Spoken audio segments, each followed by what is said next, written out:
जानते हैं भाषा अध्ययन व्याकरण।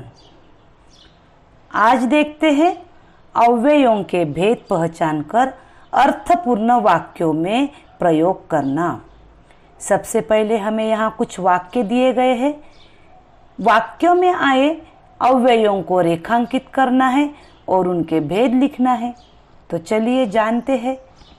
वाक्य है, लड़का मेरे पास बैठा और धीरे धीरे बातें करने लगा। पास और धीरे धीरे, यह तीन शब्द अव्यय कहलाते हैं। सबसे पहले हम इसे रेखांकित करेंगे। अब देखते हैं पास। पास अर्थात यह जगह दर्शाता है। यह स्थानवाचक क्रिया विशेषण अव्यय कहलाएगा। और इस शब्द ने दो वाक्यों को जोड़ा है।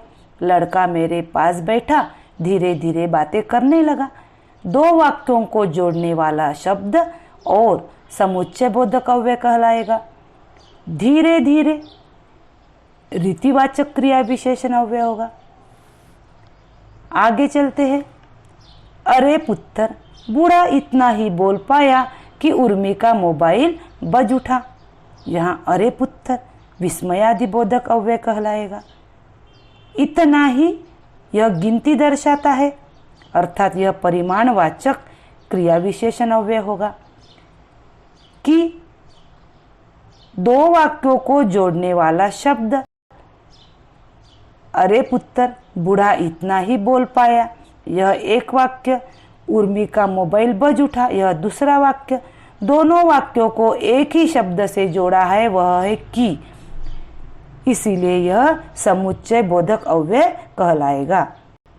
थोड़ी सी छानबीन से पता चला कि कोलकाता और बनारस में बहुत दूरी नहीं है। यहाँ थोड़ी सी और बहुत, यह शब्द अव्यय है। इसीलिए सबसे पहले हम इसे रेखांकित करते हैं। थोड़ी सी, यह परिमाणवाचक क्रिया विशेषण, क्योंकि यह गिनती दर्शाता है। और दो वाक्यों को जोड़ दिया एक ही शब्द ने, यह समुच्चय बोधक अव्यय होगा। बहुत परिमाणवाचक। ओह नहीं मलिका, कभी बैठे बैठे मन उदास हो जाता है। यहाँ ओह और बैठे बैठे, यह दो शब्द अव्यय कहलाते हैं। ओह यह होगा विस्मयादि बोधक अव्यय और बैठे बैठे रीतिवाचक क्रिया विशेषण अव्यय। यहाँ हमने सिर्फ वाक्य में आए अव्ययों को रेखांकित किया है और उनके भेद जाने हैं। अब जानते हैं आकृति में दिए गए अव्ययों के भेद पहचान कर उनका अर्थपूर्ण स्वतंत्र वाक्यों में प्रयोग कैसे करें।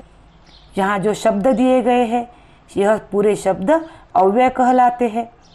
तो इन्हीं सारी शब्दों को हमें अर्थपूर्ण वाक्यों में प्रयोग करना है। जानते हैं काश, विस्मयादि बोधक अव्यय। वाक्य होगा, काश राम के राज तिलक के अवसर पर लक्ष्मण भी होते। बाद, कालवाचक संबंध बोधक अव्यय। इसका वाक्य होगा, रमेश धीरज के बाद खेलने गया। समय दर्शा रहा है, इसीलिए यह कालवाचक संबंध बोधक अव्यय कहलाएगा। बल्कि समुच्चय बोधक अव्यय। साधना नीरजा की नहीं बल्कि प्रतिमा की बहन है। इस बल्कि एक ही शब्द ने हमें इस वाक्य को अर्थपूर्ण बनाया है। यदि तो समुच्चय बोधक अव्यय। वाक्य कैसा होगा? यदि रमेश परिश्रम करेगा तो परीक्षा पास हो जाएगा। रमेश का परिश्रम करना और परीक्षा में पास होना तो इस शब्द से जोड़ा गया है, वह समुच्चय बोधक अव्यय कहलाएगा। वाह, विस्मयादि बोधक अव्यय। वाक्य होगा, वाह भारतीय क्रिकेट टीम ने कितना अच्छा खेल खेला है। क्रिकेट की मैच देखते समय जाने अनजाने में हम ऐसे तरह के वाक्य बोल जाते हैं। अलावा, संबंध बोधक अव्यय। नीरज के अलावा मैदान में हॉकी के सभी खिलाड़ी मौजूद थे। यह अलावा यह शब्द संबंध दर्शाता है, इसीलिए यह संबंध बोधक अव्यय कहलाता है। के लिए संबंध बोधक अव्यय। नीरजा सब्जी खरीदने के लिए बाजार गई थी। नीरजा का सब्जी खरीदना और बाजार जाना के लिए संबंध दर्शाता है, इसीलिए यह संबंध बोधक अव्यय कहलाता है। क्योंकि समुच्चय बोधक अव्यय। वाक्य होगा वह विद्यालय नहीं गया क्योंकि आज छुट्टी है। विद्यालय नहीं जाना और छुट्टी होना, क्योंकि यह समुच्चय बोधक अव्यय कहलाता है। हाय विस्मयादि बोधक अव्यय। वाक्य होगा हाय बेचारा अकाल मौत मारा गया। प्रायः कालवाचक क्रिया विशेषण अव्यय। वाक्य होगा वह प्रायः विद्यालय समय पर नहीं आता। प्रायः यह कालवाचक क्रिया विशेषण अव्यय और समुच्चय बोधक अव्यय। वाक्य होगा राम पुस्तक पढ़ता है और राधिका पत्र लिखती है। राम का पुस्तक पढ़ना और राधिका का पत्र लिखना, दोनों वाक्यों को और इस शब्द ने जोड़ा है, तो इसीलिए यह समुच्चय बोधक अव्यय कहलाएगा। पास स्थानवाचक क्रिया विशेषण अव्यय। वाक्य होगा नीरज कक्षा में धीरज के पास ही बैठता है। पास यह स्थान दर्शाता है, इसीलिए यह स्थानवाचक क्रिया विशेषण अव्यय कहलाएगा। इसलिए समुच्चय बोधक अव्यय। वाक्य होगा सरोजा बीमार है इसलिए वह विद्यालय नहीं आती।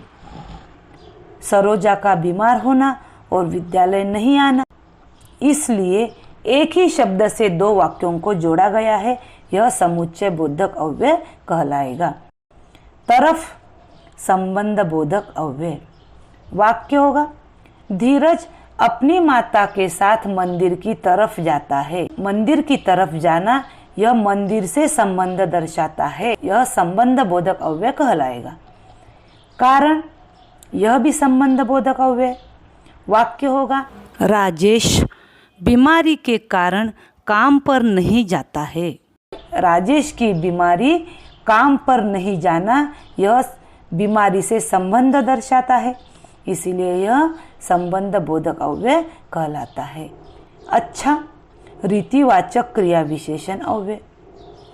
वाक्य होगा वह परीक्षा में अच्छे अंक पाना चाहता था, इसलिए उसने साल भर बहुत पढ़ाई की।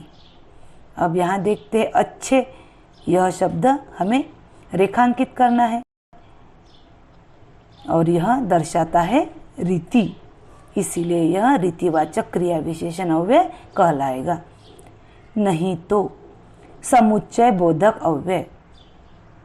वाक्य होगा उसे किराए पर घर मिल गया, नहीं तो वह गांव चला जाता। अब देखते हैं यहाँ दो वाक्य है, किराए पर घर मिलना और गांव जाना। दो वाक्यों को जिन शब्दों से जोड़ा है वह है नहीं तो, यह समुच्चय बोधक अव्यय कहलाते हैं।